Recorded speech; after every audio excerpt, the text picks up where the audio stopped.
The time just approaching 17 minutes past 6. Let's have a look at the front of today's newspapers. And the Sunday Mirror, one of several newspapers to lead with the King's first words, which he gave in a written statement. The first words since his cancer diagnosis. The paper also adds comments from Queen Camilla that the family has been touched by the public's support. It's a heartbreaking story. The Sunday Times carrying the image of 6-year-old Hend. You might have read about this story. She called the emergency services last month after her family's car came under fire, apparently from Israeli tanks in Gaza City. Sadly, she has now been found dead. Her body's now been found.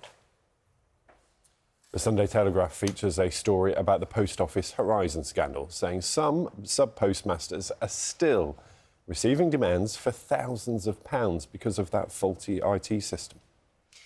Meanwhile, The Observer reporting this morning that schools across England could soon become unsafe as cash-strapped head teachers plan to cut staff numbers amid growing budget deficits. The Department of Education told the paper that school funding is set to increase. A mixed bag inside the papers this morning. I just pulled one out. Sir Elton. OK.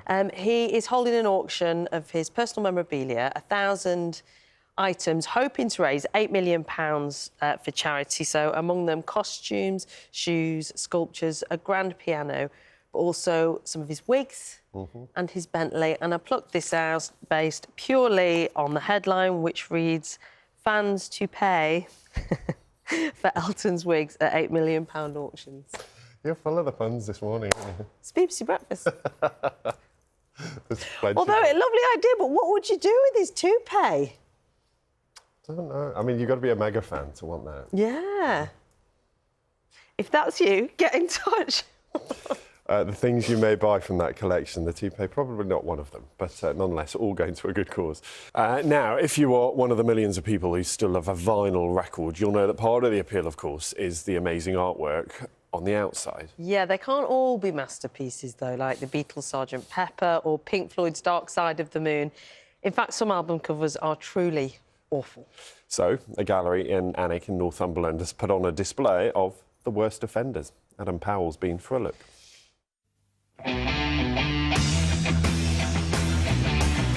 When it comes to artwork, these album covers are most definitely flops. It's basically about humour and smile. Many of them do make you smile, and if not, actually laugh out loud. They're rather weird. A man's head on a piece of pineapple. It looks like pineapple's got some tomato sauce on it, a bit of lettuce. The bizarre, a set of dentures and a goldfish in a glass. I had this album. I used to work in a record shop. Booker White, Booker T. Washington White, brilliant rural blues guitarist. So somebody thought it would be a good idea to have a glass with some toothpaste, a set of dentures and a goldfish and an old toothbrush.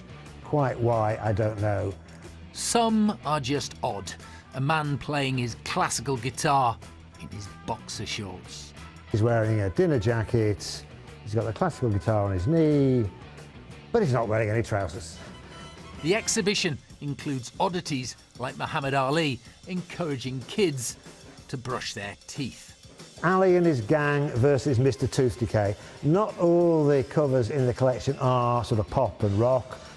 This is where the worst album collection began.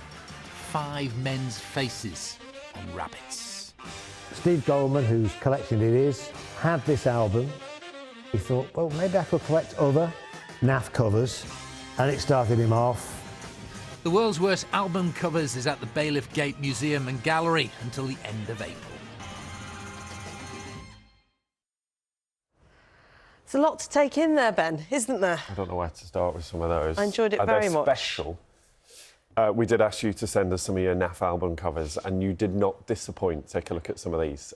Steve Grinney from Devon says he couldn't not buy this. Look at that. Very best of 5 penny piece. Kind of channeling their inner Peaky Blinders. Oh, taking it very seriously. This from Alex on X. This from Val Dunican. His pride and joy. Ooh.